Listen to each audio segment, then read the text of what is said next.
What's up, everybody? Welcome to Outlaw Sports with Jesse and John. I'm going to be your host today, Jonathan Neckbeard Lewis. In today's video, I'm going to be stirring up the pot, I guess. I know a lot of Oklahoma fans will take this personal, and this is going to get really interesting. But look, I want to pose a question. I want to throw out some facts, and I want to see the counter to this from Oklahoma, maybe Lincoln Riley fans, maybe Brent Venables fans, and stuff like that. But today, I'm going to pose the question: is Oklahoma really off better with Brent Venables than Lincoln Riley? Because I'm going to bring up some facts. I'm going to bring up the overall records, recruiting, and stuff like that. And I want you guys' opinion on this because I find it very interesting. The more I dig into this, the more I really kind of lean into Lincoln Riley, but convince me otherwise, right? That's why everybody has their own opinion. So, with that being said, I'm going to go ahead and throw out the facts that I'm talking about. So, we'll start off with Brent Venables, right? So, he was at Oklahoma originally from 1999 to 2011. And I'm getting this off of like multiple sources and making sure, but if anything is incorrect, please let me know. Like I said, he was at Oklahoma from 1999 to 2011 and left as a defense coordinator, right, to Clemson. I believe he was the linebackers coach early in his career, became a co-defense coordinator, and eventually turned into the defense coordinator at Oklahoma. All right, so moving on. He leaves Clemson. He comes to Oklahoma, right? His first 2 years there. We'll say 2 years.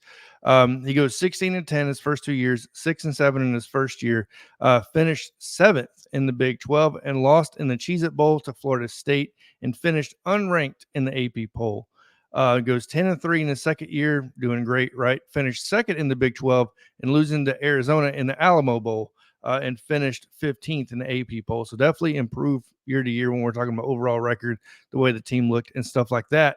But in 2023, he finished fifth in recruiting, and all recruiting, by the way, is according to 24/7 Sports. So that's where I source everything from. In 2023, finished fifth. In 2024, he's finished eighth, and right now in 2025, he's currently 11th. And I think probably by the end of this year, you're probably going to look at them around ninth, right, at best. And I know a lot of people want to make this Michael Fasusi argument that he's definitely going to Oklahoma, and Thune has already said like he's going to Oklahoma, which I can't find anywhere on Rivals. I can't find any indicator of anything of him going to Oklahoma. If you go to 24/7 Sports Rivals, if you go to any of them on three, they're all saying Texas and Texas A&M second, actually, and Oklahoma third. So, yeah, please, if you have that information, let me know and send me the article or something from Peter Thune, because once again, I can't find any prediction from any of these guys of him picking Oklahoma. If he does, great, right? So I'm not downplaying Oklahoma in this argument for Michael Fasusi, which I guess a lot of Oklahoma fans have taken very personal, because not everyone picks Oklahoma, is what this is coming across in the long run to me. So if you go against Oklahoma, all the fans are going to say you're crazy, stupid, and everything else. And it just seems to be the trend right now from what I'm seeing. And I can only go by from what I'm seeing. So moving on to Lincoln Riley, was there from 2017 to 2021 with a 55-10 overall record.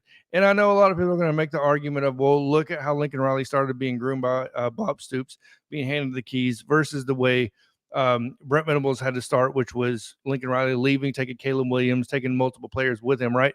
So, and I understand that, and there is a legitimate argument behind that. I will give you that. But I'm only going from what I can see, right? So Riley's 12 wins broke Chuck Fairbanks and Barry Switzer's record for most wins in the first year, right? So at Oklahoma.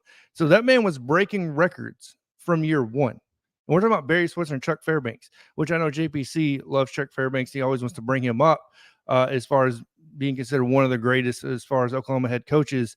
I believe at least he did say that. Either way, Riley did take Oklahoma to the playoffs. In my opinion, they should have beat Georgia if they wouldn't have got so damn conservative with Baker Mayfield at the helm, I believe, at quarterback. Oklahoma did win 4 straight Big 12 conference titles under Riley. So with that being said, that means there was only 1 year they didn't win it, and then he won 4 straight. I believe he didn't win it his last season, so that means he won it his first 4. And like I said, correct me if I'm wrong here. Riley had 2 consecutive Heisman Trophy winners, and both became number 1 picks. And we're talking about Baker Mayfield and Kyler Murray. We already know all about that. As far as recruiting goes, 2018 recruiting class, they finished 9th. 2019 recruiting class, they finished 6th. 2020 recruiting class, they finished 12th. And 2021, they finished 10th. I don't know how much you can really lean on that 2021 class since he was leaving prior to that season exactly ending, right? So we know how that finishes. So the very last year, as far as the recruiting classes go on both sides, it's kind of iffy, right? So how much you want to put into, well, how much do they actually have input in on that class? Because a lot of people will definitely say that Lincoln Riley, and I kind of agree, Lincoln Riley was recruiting for USC as he was about to leave Oklahoma. But yeah, but once again, if you compare what, and I don't get Lincoln Riley saying this stupid statement, I will agree with Oklahoma fans on this, saying that you can't recruit to Oklahoma. He did just as good of a job as Brent Venables is doing right now at recruiting, right? So, I mean, he had the sixth ranked class in 2019. Brent Venables had an eighth or fifth, eighth, and 11th. So, I mean, these guys are finishing probably around the eighth, ninth range, maybe seventh at best. So, I mean, the edge, if Brent Venables hasn't recruiting, it's not very much, and it's to the like the slightest degree. But yeah, and the fact is, Oklahoma has not won the Big 12 in the past 3 seasons. Correct me if I'm wrong, but I'm at TCU, Baylor, right? So Texas, uh, as far as I'm aware of, like Oklahoma's not won it in the past 3 seasons. And I get it. One of those seasons was under Lincoln Riley. Yeah, 2021. So if I remember correctly, but either way, I'm tired of hearing the argument of Lincoln Riley being a pile of crap as far as when it comes to head coaching, right? Because the way he left Oklahoma, it was bad. It was terrible. I understand that. When he was at Oklahoma, the dude got you 2 Heisman Trophy winners, 2 number 1 picks, 4 straight Big 12 championships, got you into the playoffs, right? So please elaborate and help me understand how Brent Venables is so much better than Lincoln Riley when Brent Venables hasn't done any of this. He hasn't done anything that Lincoln Riley has already given you. So, and it's once again, the argument is not against Brent Venables. The argument is why is there so much hate towards what Lincoln Riley did outside of the way he left? Because people are telling me that they disagreed with him when he was there from the beginning. Like they just didn't like the way he coached, or they knew he wouldn't win the big games or anything like that. Winning the Big 12 is winning the big game, right? It's not the biggest game, but it's definitely a big damn game. So, I mean, if you don't think winning the Big 12 is a big deal or winning the big game, explain to me why Brent Venables hasn't won the Big 12 and won a big game if it's not that big a deal. That's the only thing I'm tired of hearing at this point. So, either way, hopefully you guys enjoyed today's video. I'm sure Oklahoma fans will not. They will turn this around in some context. Yeah, this is going to be fun. Leave in the comments below what you guys think. Other than that, I'm sure JPC will be wanting to talk to me more about this in the future. I just had to get on here, man, because I've just seen so many comments. I've seen so much, in my opinion, BS when it comes down to at the end of the day. And look, you got to give the guy some roses. You got to give him his flowers to some degree for what the dude did at Oklahoma, right? It's not all bad. It's not all hate.